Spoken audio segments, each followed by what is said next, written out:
It's windy as all hell, but that, my friends, that's a cotton fields. We're just outside of Clarksdale, Mississippi, alongside a major highway. This is crazy. Beautiful, but crazy. And if you look down, you see all these little white puffs. That's all cotton. Look at that. This is all actual cotton from the plants. How crazy is that?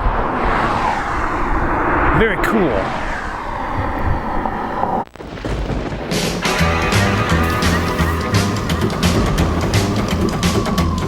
Wherever I come, bad luck is coming my way. Wherever I go, hard luck is there to stay.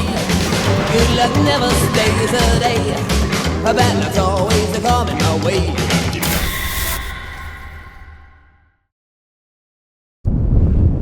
Man, it's a windy and it's a hot, sunny day. Today we're finding ourselves in Clarksdale, Mississippi, on the Blues Trail, in search of Robert Johnson.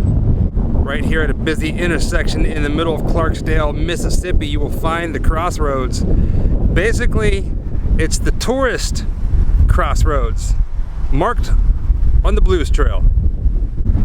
Jessica, you're looking kind of spooky with your skirt on this windy day. It's very windy. I had to hold on to my hat or I'll lose it. I almost lost it already twice. It is very windy here. I don't think we've been to a windy spot like this in a very long time. Could it be spirits? It could be spirits. I mean, the Crossroads is right behind you. It's beautiful though on this hot day. It feels nice, but it feels a little supernatural, I have to admit. So if you don't know the story of Robert Johnson and the Crossroads, it pretty much goes like this. Robert Johnson, who was a blues musician, sold his soul to the devil at the Crossroads so he can play music like no other. And the Crossroads here in Clarksdale is on the corner of 61 and 49. And right here in the center of the streets, they have this little post set up, and there's guitars up there. So there's really no way of knowing for sure where the actual spot is. I mean, it's kind of a huge urban legend, but for the sake of tourism, the city of Clarksdale has put this sign here as kind of a unofficial official marker. Here on the side of the road in the middle of nowhere is what some would call the birthplace of the blues. Right back here, right now, we're at Dockery Farms.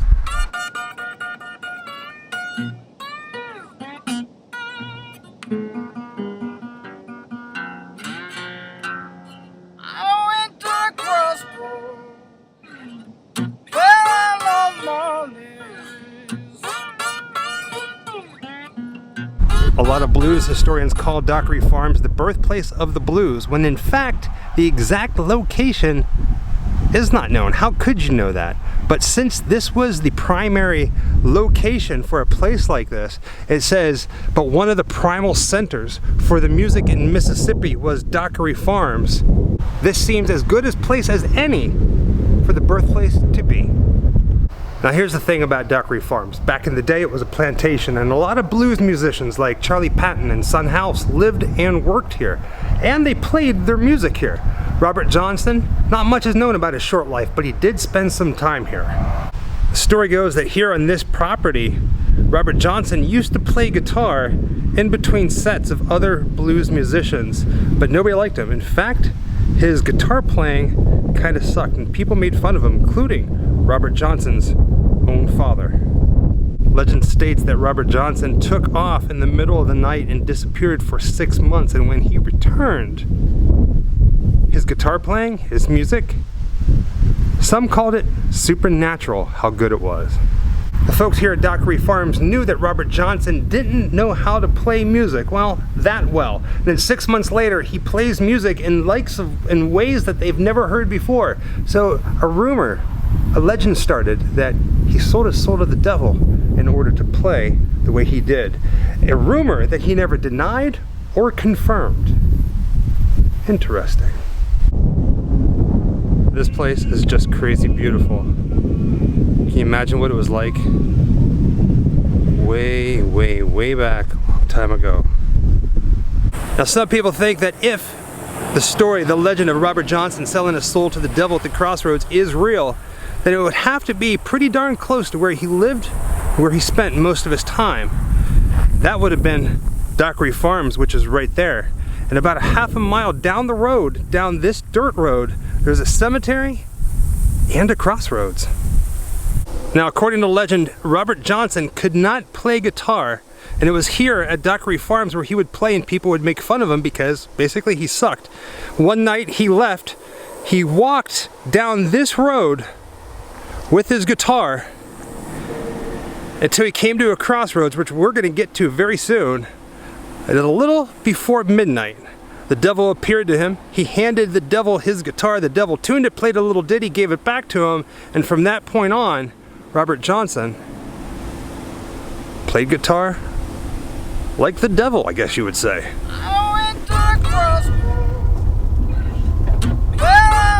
Not really sure what to expect down here. The legend does say that Robert Johnson did practice in a cemetery. And there's a cemetery right here. And just a little further down would be the crossroads.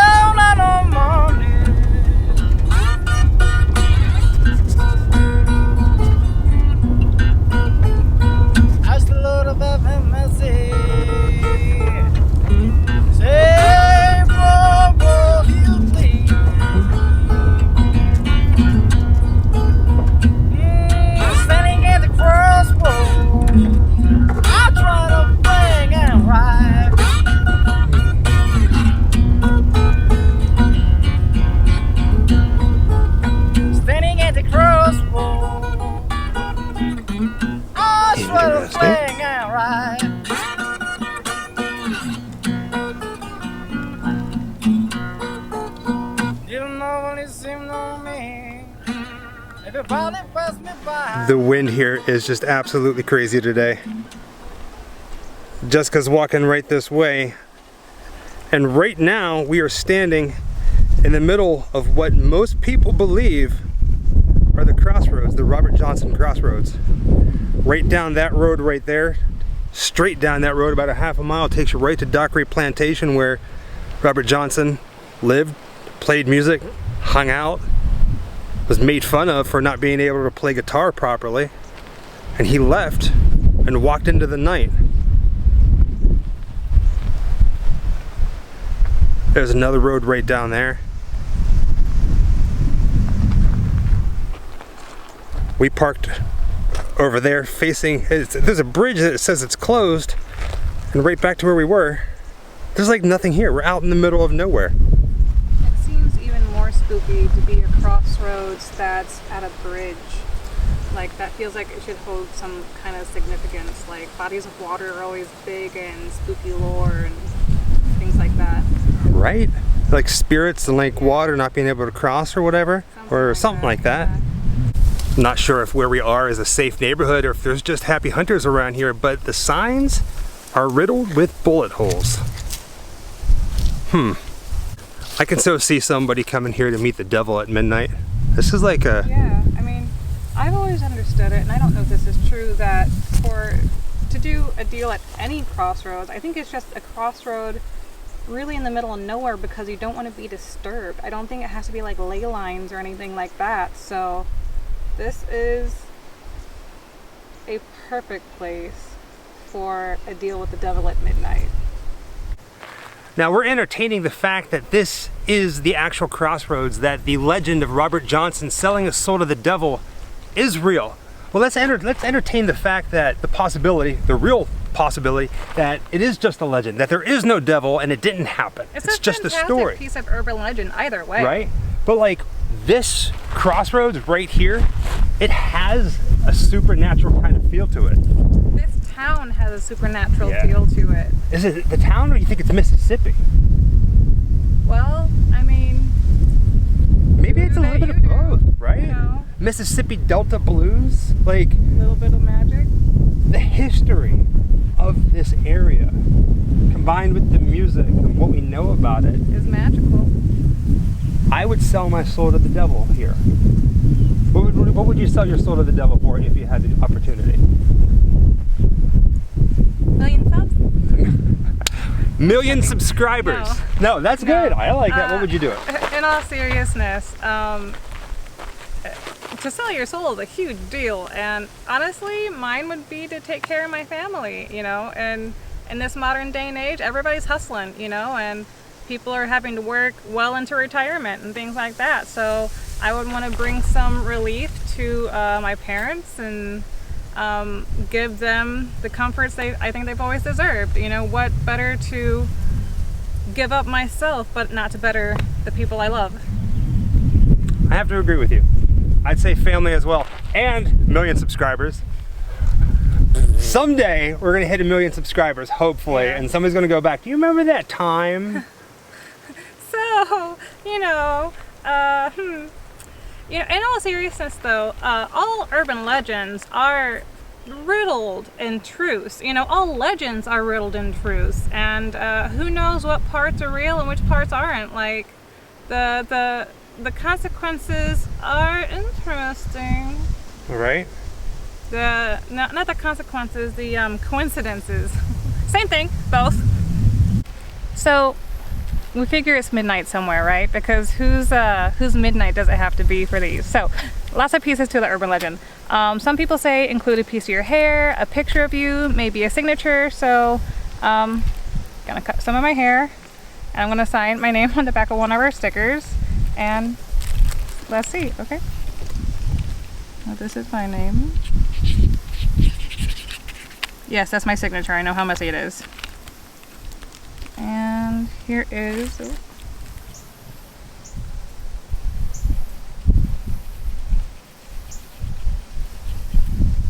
piece of my hair. This is Michael's hair because I cut his hair last night. Saved it. And I'm gonna put this inside with it. Kind of like a time capsule. Time capsule at the Crossroads. Remember that time you sold your soul to the devil? I surely do. Got a time capsule and all. Okay. There we go. We're set to go. Now I just need Michael's signature. All right, so I'm gonna sign my name as well. And I put like XXOO for like hugs and kisses and stuff like that. Now this is gonna be rather interesting. One of two things is gonna happen. Well, one of three things is gonna happen. One, nothing's gonna happen. Two, all of our family is gonna be taken care of and we're gonna get 1 million subscribers. Or three, one of our fans is gonna come and watch this video and then come dig this up. And then they're gonna have some weird, creepy, one-of-a-kind selling your soul to the devil. Beware the autumn people, that's us. But we're all set, I think. You got your hair in there, you got my hair, got your signature, got stickers, and a business card for the devil because we are doing business. It's a deal, right?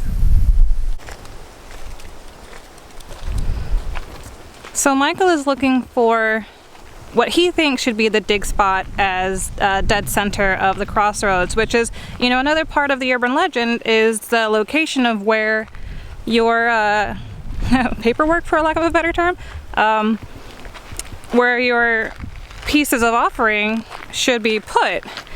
I always thought it was, you know, maybe off to the side on the corner of a crossroad. Michael thinks it should be in the dead center. I'm gonna say right here. Okay. It's not direct dead center, but it's like almost center of all places. It is. Yeah. So if you guys were to make a deal with the man himself, you know, call him Crowley or the devil or whomever, deal maker, what urban legend have you heard as far as the details? What would be your ritual, I suppose, for lack of a better term?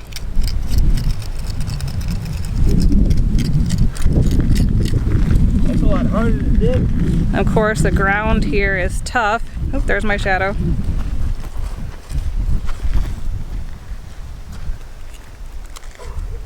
There's rocks. There you go. Not very deep, is it? It's not very deep. Whoa. I'll get there. Should have probably bought a. There we go. I'm getting in there. In order to sell your soul properly, you gotta work for it. You gotta put in a little bit of work, right? Nothing's Nothing's given for free. I mean, they are taking our soul afterwards, right? You think they would make this deal a little bit easier to complete? But is that a part of team free will? Guys, what do you think? My supernatural fans? Donk. Finny. Peace and comfort and, what do you call it? Security for our family and 1 million subscribers. It is midnight somewhere, so this counts. I'm like half expecting like somebody to come up and be like, Michael and Jessica, welcome.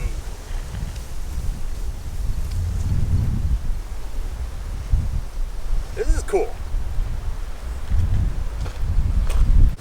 All I can say is Jessica loves her animals. Hi. I wish I had some food for you. Hi, pumpkin. Oh, there's a third one coming over to say hello to you. Oh, they're so sweet. Oh God. Why, hi. I know, I smell that. Oh, geez Louise. Oh, I wish I had a carrot or something. Right? I don't have anything. I have fruit bars. Don't give him fruit bars. I don't think they're allowed to eat that. Oh, let me get these flies off of you at least. You guys are beautiful. Hello there. Hello. Everywhere Jessica goes, there's animals saying hi to her. Oh, that scared me. Wow. Hey Jessica, so the horse freaked out a moment. What if it's because we no longer have souls?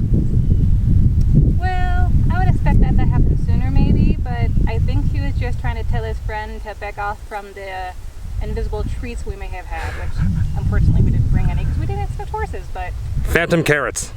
Phantom carrots.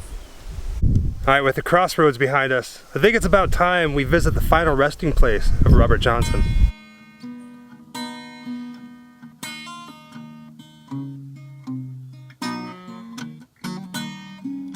I gotta keep moving. Gotta keep moving. Blues falling down like hell. Blues falling down like hell.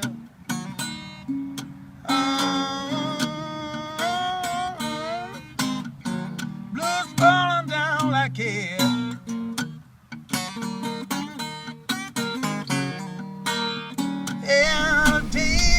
Alright, for the first time since we went searching for Robert Johnson, I can finally say we are literally in the middle of nowhere. When I think of the Mississippi Delta and the Blues Trail, the way things used to be, this is what I imagine. It's beautiful. Since we're on the Blues Trail, there is a plaque here that has been weathered and worn over time, but there's a picture of Robert Johnson himself, probably the only photograph that people recognize him from, wearing his suit, strumming his guitar. I can't tell, but looking at that photograph of him sitting, he seems like he's not much taller than me, which has no significant value whatsoever. Just, I don't, you know, you hear these legends, right? And you expect them to be like these, I don't know why, you expect them to be these big people, but they're usually just like me. Here's a plaque that says Robert Johnson, a seminal figure in the history of the Delta Blues.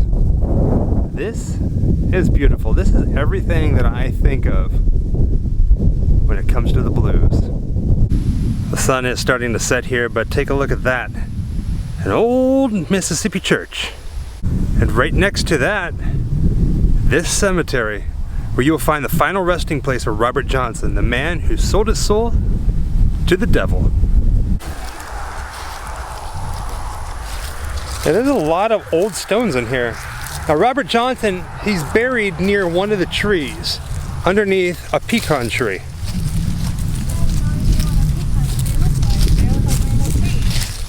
I read online that he's buried towards the back. Okay. So... Oh, there looks like it could be, if I go to the top. Oh, there it is. Yeah, I see it. This entire experience is beyond magical. The wind blowing almost the entire time that we've been on the road in search of Robert Johnson. And it's still blowing pretty hard too. But there he is. Robert L. Johnson, May 8th, 1911 to August 16th, 1938. Musician and composer, he influenced millions beyond his time. And right there in the center of the tombstone is in Robert Johnson's own handwriting. It says, "Jesus of Nazareth, King of Jerusalem, I know that my Redeemer liveth, and that he will call me from the grave." That's cool. There's a log here, and it looks like a lot of people have come here to drink and pay their respects to Robert Johnson. I wonder what's on the back. Let's take a look. There's my shadow. "When I leave this town, I'm on bid you farewell. And when I return again, you'll have a great long story to tell."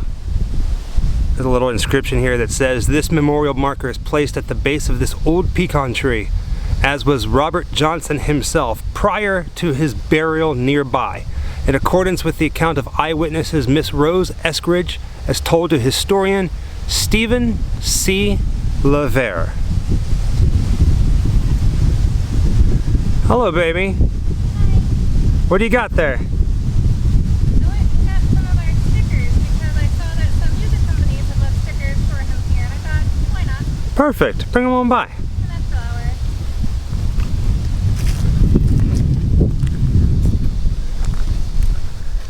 Gonna leave a little red rose and some Grim Life stickers.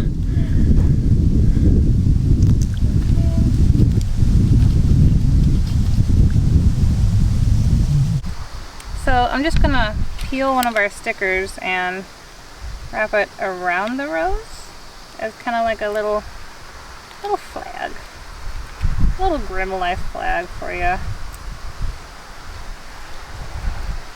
We are the autumn people with love. Ooh, that is hard ground. I think I'll just lay it. That's very hard I think most ground. people have done the same thing. Yeah, maybe. Looks like most people have left beer cans. Right? One last hurrah, one last drink for the man who was known for performing in, I guess it was a bar, wasn't it? Mm-hmm. Type of bar. Remember I was telling you about the pecan tree? That's it right behind you. Yeah, which is hilarious to me because I've grown up in these kinds of woods. I've grown up with these kinds of trees. I've seen these little nuts my whole life. Never realized it was a nut. It's just something that you knew not to step on because it rolls onto your foot and you're going down. Now you ready for this? This gravesite is one of 3 for Robert Johnson. Nobody really knows where he's buried, but according to eyewitnesses and family members, they swear that he is buried here in this cemetery. So for blues historians, or if you're trying to get to Robert Johnson's grave for some sort of pilgrimage, this is the -- grave spot, #1 cemetery for Robert Johnson. The other 2 are possibilities.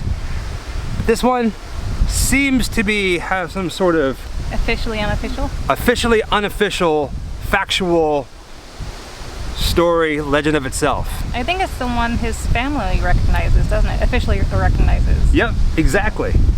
Visiting the grave of Robert Johnson is a huge deal for me. I've been wanting to visit this place, to do the Robert Johnson Trail in search of Robert Johnson and the Crossroads ever since I started Grim Life Collective over 10 years ago. This has been a project 10 years in the making. We finally did it. Robert Johnson. Amazing. Wherever I come, bad luck is coming my way. Wherever I go, hard luck is there to stay. Good luck never stays a day.